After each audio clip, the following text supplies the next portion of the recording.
Paz, queridos. Nesse vídeo eu quero falar como o vencedor deve se portar diante dos seus inimigos, diante das adversidades e das lutas. Como tem sido a tua postura diante dos desafios? Quando algo se coloca na tua frente e te desafia, como você tem reagido a isso? Você tem sido ousado? Você tem usado a autoridade que Deus te dá? Ou você tem recuado? E para que nós possamos conversar sobre isso, eu quero meditar contigo uma passagem que fala a atitude que um profeta teve diante dos seus inimigos. E é nessa passagem que nós vamos meditar e aprender com a vida de Elias, como um vencedor deve se portar. Eu te convido a abrir a Bíblia no livro de 1 Reis, no capítulo 18, nós vamos ler do versículo 20 ao 40. 1 Reis 18, do versículo 20 ao 40, diz assim: Então enviou Acabe mensageiros a todos os filhos de Israel e ajuntou os profetas no Monte Carmelo. Então Elias se achegou a todo o povo e disse: Até quando cocheareis entre dois pensamentos? Se o Senhor é Deus, segui-o; se é Baal, segui-o. Porém, o povo nada lhe respondeu. Então disse Elias ao povo: Só eu fiquei dos profetas do Senhor, e os profetas de Baal são 450 homens. Deem-se, pois, 2 novilhos. Escolham eles para si um dos novilhos e, dividindo-o em pedaços, o ponham sobre a lenha, porém não lhe metam fogo. E eu prepararei outro novilho e porei sobre a lenha e não lhe meterei fogo. Então invocai o nome de vosso Deus, e eu invocarei o nome do Senhor. E há de ser que o Deus que responder com fogo, esse que é Deus. E todo o povo respondeu e disse: É boa essa palavra.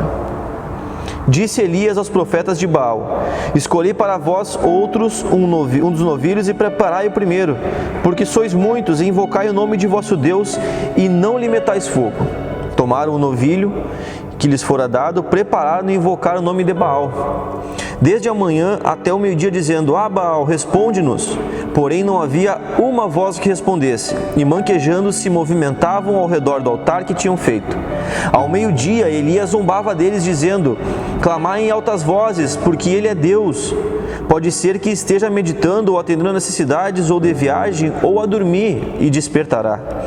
E eles clamavam em altas vozes e se retalhavam com facas e com lancetas, segundo o seu costume, até derramarem sangue. Passado o meio-dia, profetizaram eles até que a oferta de manjares se oferecesse. Porém, não houve voz, nem resposta, nem atenção alguma. Então Elias disse ao povo: Chegai-vos a mim. E todo o povo se chegou a ele. Elias restaurou o altar do Senhor, que estava em ruínas. Tomou 12 pedras, segundo o número das tribos dos filhos de Jacó, a qual viera a palavra do Senhor, dizendo: Israel será teu nome. Com aquelas pedras edificou o altar em nome do Senhor.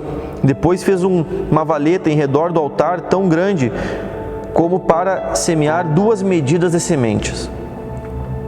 Então armou a lenha, dividiu o novilho em pedaços, pô-lo sobre a lenha e disse: Enchei de água 4 cântaros e derramai sobre o holocausto e sobre a lenha. Disse ainda: Fazei-o a 2ª vez, e o fizeram. Disse mais: Fazei-o a 3ª vez, e o fizeram. De maneira que a água corria ao redor do altar, e ele também encheu a água da valeta.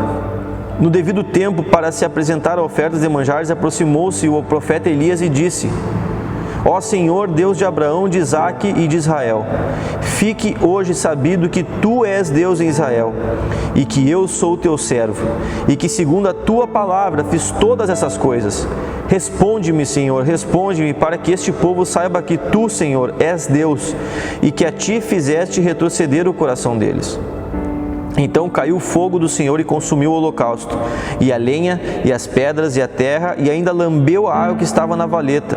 O que, vendo todo o povo, caiu de rosto em terra e disse: O Senhor é Deus, o Senhor é Deus. Disse-lhes Elias: Lançai mão dos profetas de Baal, que nenhum deles escape.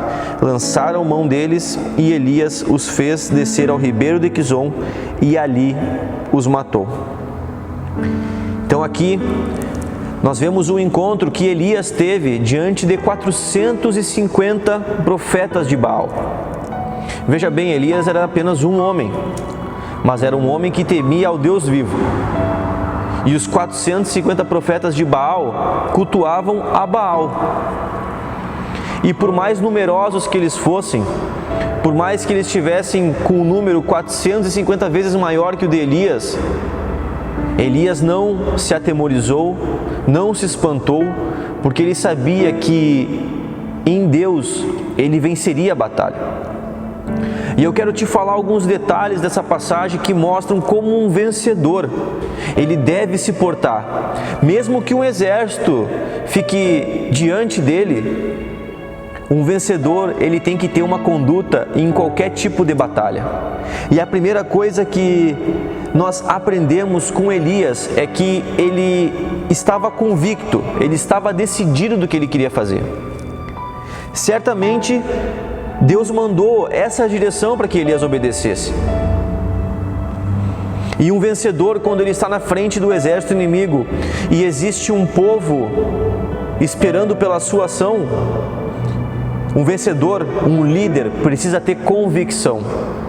Entenda uma coisa, só para contextualizar o que estava acontecendo. O povo estava com o pensamento dividido.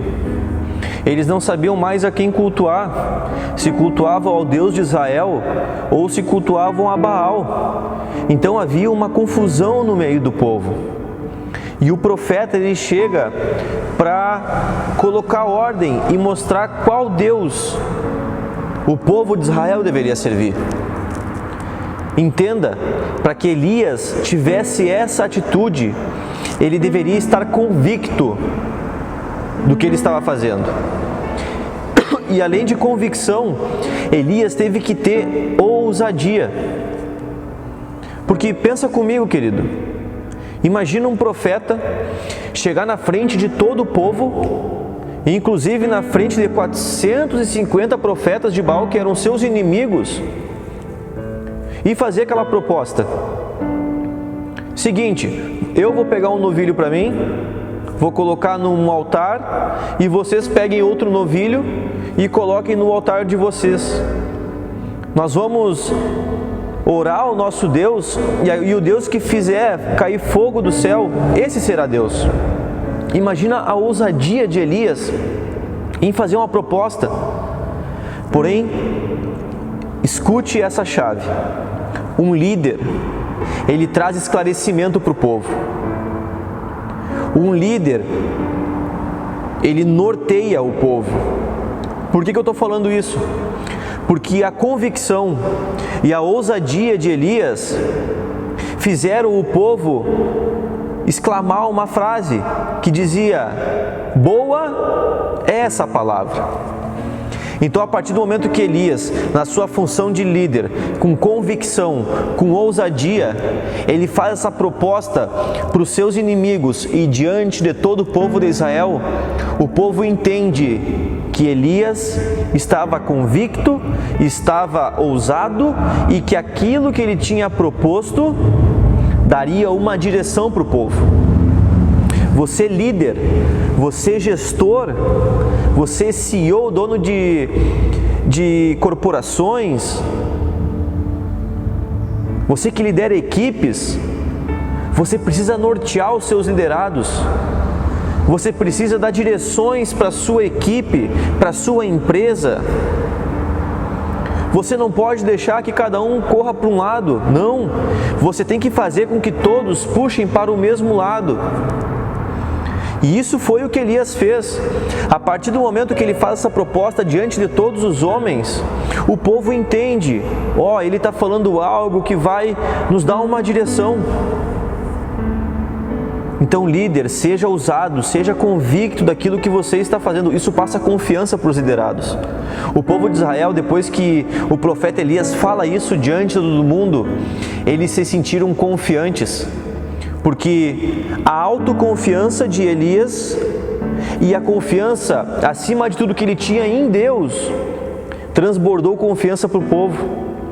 Então, através da confiança que Elias tinha em Deus e da sua convicção, da sua autoconfiança em falar aquilo que Deus tinha colocado no coração dele, isso transbordou confiança para o povo.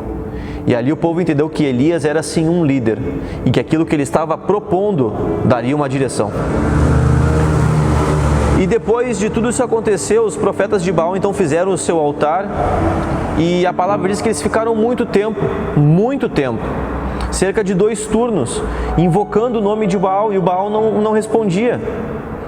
E uma coisa que nós aprendemos agora, quando Elias assume a sua vez, é que um líder temente a Deus, para ele ter sucesso, ele precisa ter o seu altar de adoração restaurado. Olha que chave importante isso. Você líder, você pastor, você que de repente lidera um grupo na igreja, você empresário, se você quer ter sucesso nas suas decisões, você precisa manter o altar de adoração sempre restaurado. Porque aqui, quando nós lemos a passagem, Elias, ele restaurou o altar, ou seja, o altar estava destruído. Se você quer vitória, você precisa ter o seu altar de adoração a Deus construído. Entenda uma coisa: joelho no chão não faz mal para ninguém. Joelho no chão significa honra, temor a Deus. E se nós tememos a Deus, se nós o honramos, se nós o obedecemos, nós teremos a vitória. E quando nós colocamos Deus no lugar que é devido a Ele, ou seja, no lugar de reinado, no lugar soberano, no lugar onde as pessoas entendam que Ele realmente é Deus, que Ele realmente é Senhor, então Deus age e te dá a vitória. E nós reparamos isso na oração que Elias fez. Então, primeira coisa para que Elias tivesse a vitória, depois de fazer a proposta para o povo e dos profetas de Baal terem a frustração, Elias restaurou o altar de adoração. E depois que ele restaura o altar de adoração, ele invoca o nome de Deus. E ele fala que o povo saiba que Tu, Senhor, és Deus sobre todos. E isso foi uma grande chave para dar vitória para Elias, porque Elias fez com que o povo reconhecesse a soberania de Deus. Se nós quisermos vitória em nossas vidas, nós precisamos reconhecer a nossa dependência e a soberania de Deus em nossas vidas. E na continuação da história diz que Deus mandou fogo dos céus, consumiu o holocausto e ainda consumiu os 450 profetas de Baal. Todos eles foram mortos. Eu quero falar uma coisa para ti nesse vídeo: Deus vai te dar vitória na presença dos teus inimigos. Não importa se um exército se acampe contra ti e você está sozinho, eu quero te dizer uma coisa: Deus está contigo. Assim como Deus estava com Elias diante de 450 homens, da mesma forma Deus vai estar contigo. E se você for convicto daquilo que Deus te falou, se você for ousado, se você tiver o seu altar de adoração a Deus restaurado, construído, e se você colocar Deus no lugar de soberania na tua vida, Ele vai te dar vitória. Ele vai te dar vitória assim como Deus para Elias. Não interessa a situação, não importa o cenário, cumpra essas 4 chaves, que Deus vai te dar a vitória e vai fazer você vencer na frente dos teus inimigos e na frente de quem estiver te olhando. Amém, querido? Recebe essa palavra no nome de Jesus. Não esquece de curtir esse vídeo e compartilhar. Deixa um like nos vídeos ali e que Deus abençoe a tua vida. Declaro vitória sobre você.